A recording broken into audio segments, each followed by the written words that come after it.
Good morning to everyone. आज जिस topic पर चर्चा करने जा रहे हैं उस टॉपिक का नाम है ओरल कैविटी में कौन कौन से ऐसे प्रॉब्लम्स होते हैं जिसे हम सीरियसली नहीं लेते हैं और उससे बड़ा नुकसान होता है। सबसे पहला है, हम लोग एकदम नेग्लेक्ट करते हैं जिसको, वो है कैलकुलस का बनना। कैलकुलस को टार्टर भी बोलते हैं। टार्टर का बनना, कैलकुलस जितना भी बना रहता है या बनता है वह क्या करता है कि आपके दांत का ओरिजिनल लेयर जो इनेमल है उसके ऊपर धीरे धीरे बैठता जाता है और कैलकुलस बढ़ता जाता है। जैसे जैसे कैलकुलस बढ़ता है वैसे वैसे मसूड़े को दांत से सेपरेट करता जाता है, और जैसे ही दांत सेपरेट होता है उस कंडीशन में जो पेरियोडोंटल लिगामेंट है वह भी सेपरेट होते जाते हैं, ब्रेक होते जाते हैं। एक ऐसा स्टेज आता है जिसमें दांत आपका हिलने लगता है। जब दांत हिलने लगता है वह स्टेज ऐसा होता है जिसमें मसूड़ा काफ़ी गल गया रहता है, उसके साथ साथ पेरियोडोंटल लिगामेंट भी काफ़ी हद तक अलग हो चुके रहते हैं।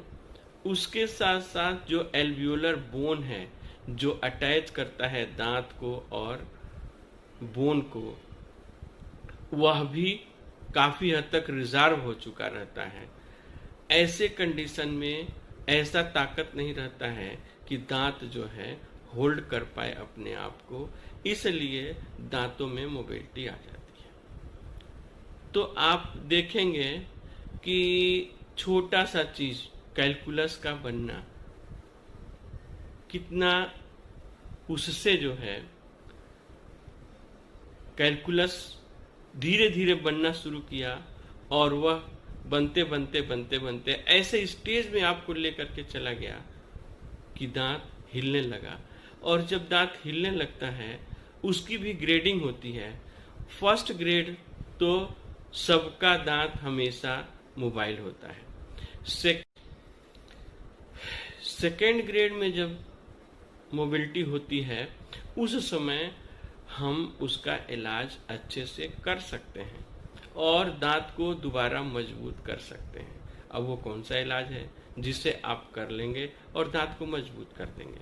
उसमें आपको बस कुछ नहीं करना है, सिर्फ एक अच्छे डेंटल सर्जन के पास जाइए और दांतों का जो है सफाई कराइए।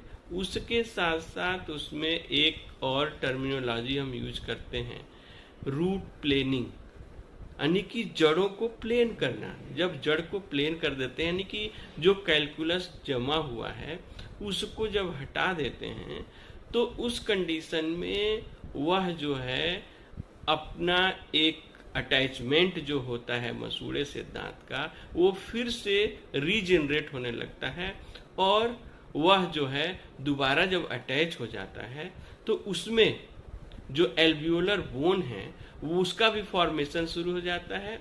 एल्वियोलर बोन और दांत दोनों जब एक दूसरे को अटैच कर लेते हैं तो यह समझिए कि आपका दांत फिर से मजबूत हो जाता है। अब आता है थर्ड ग्रेड की मोबिलिटी। थर्ड ग्रेड की मोबिलिटी क्या है? इसमें जिंजाइवल मार्जिन तक जो है रिजॉर्प्शन हो जाता है जिंजाइवा का।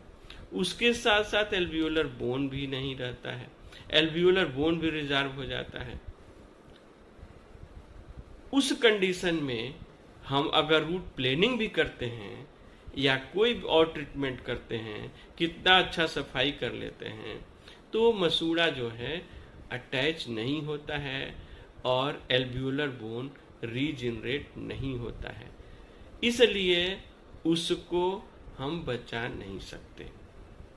तो आप फर्स्ट ग्रेड जान गए कि एक हर एक दांत में होता है मोबिलिटी। सेकेंड ग्रेड की मोबिलिटी जो होती है वह पेरियोडोंटल और जिंजाइवल या कैलकुलस के जमा होने से बनता है, जो 100% ठीक हो सकता है। थर्ड ग्रेड जो है उसको भी बता दिए हम कि रिजर्वेशन बोन का हो जाता है, जिंजाइवल मार्जिन रिजर्व हो जाता है, जिसके वजह से हम जो है उसको बिना एक्सट्रैक्शन किए ठीक नहीं कर पाते हैं। तो आप जो है पहला तो ये देख लिए। दूसरा जो प्रॉब्लम, मेजर प्रॉब्लम है ओरल कैविटी में, वह जो है दांतों के ऊपर कैविटी का बनना या गड्ढा होना या कैरियस होना। ये तीनों चीज जो है एक ही है, आप जिस तरह से समझना चाहें समझिए। अगर एक जो है कैविटी दांत के ऊपर बनी हुई है, चाहे वो ऑक्लूजल रीजन में हो या बक्कल रीजन में हो, सर्वाइकल रीजन में हो या प्रॉक्सिमल सरफेस में, प्रॉक्सिमल सरफेस का मतलब कि दोनों दांत आपका जो अटैच रहता है उसके बीच में हो, कहीं भी होगा, वह ऐसा स्टेज होगा कि अगर इमीडिएट अच्छे डॉक्टर से जा करके मिल करके अगर उसका रेस्टोरेशन करा दिए, फिलिंग करा दिए, तो वह उसी समय उतने ही उसी स्टेज में रुक जाएगा। और अगर उसको छोड़ दिए या साफ करके रोज साफ करके छोड़ते गए, तब भी खाना डेली खाना है, खाना उसमें फंसना ही फंसना है। जब भी उसमें कुछ फंसेगा इन्फेक्शन होगा और उससे वह कैविटी और बढ़ती जाएगी। एक स्टेज ऐसा आएगा जिसमें इनेमल, डेंटिन इतना काफ़ी अंदर से कमज़ोर हो जाएंगे कि कोई भी हार्ड चीज़ पड़ेगा अगर, तो उसका एक वाल टूटने का डर रहता है और टूट जाता है। उसके साथ साथ जब वह इन्फेक्शन पल्प के पास तक पहुंच जाता है, तो उस समय आपको इतना सीवियर पेन होता है, इतना सेंसेशन होता है कि आप जो है उस समय चाहते हैं कि कितना जल्दी डॉक्टर से सजेशन लें और उसका इलाज कराएं, जबकि वह जो है पहले ही आपको इंडिकेट कर रहा था कि इलाज कराना चाहिए, भरवाना चाहिए, क्योंकि वहाँ डेली का डेली फूड इम्पेक्शन हो रहा है। उसके साथ साथ वहाँ सेंसेशन, जब डेंटिन तक पहुँच जाता है तो सेंसेशन होता है। सेंसेशन के समय भी आप अगर संभल जाते हैं और जा कर के डेंटल सर्जन के पास उसका ट्रीटमेंट करा लेते हैं, तभी आपको कोई प्रॉब्लम ऐसा नहीं आएगा। बट तीसरे स्टेज में जब आप जाते हैं तो उस समय आरसीटी के अलावा कोई रास्ता नहीं रहता है, और आरसीटी का फेल्योर और सक्सेसफुल ये डिपेंड करता है कि आप कितने एक्सपर्ट डॉक्टर से आरसीटी कराते हैं। रूट कैनाल ट्रीटमेंट करने के लिए बहुत सारे डॉक्टर करते हैं, लेकिन इतना इम्प्रॉपर आरसीटी हो जाता है कि उसमें 60 to 65%, 70% फेल्योर हो जाता है। उस समय आपको निराशा होता है कि हम जो है गलत किए कि आरसीटी कराए, इससे अच्छा था कि दांत ही निकलवा दिए होते। ये आपको मजबूर कर देता है कि हम जो है आरसीटी कराएं कि नहीं कराएं, इतना असमंजस की स्थिति पैदा कर देता है।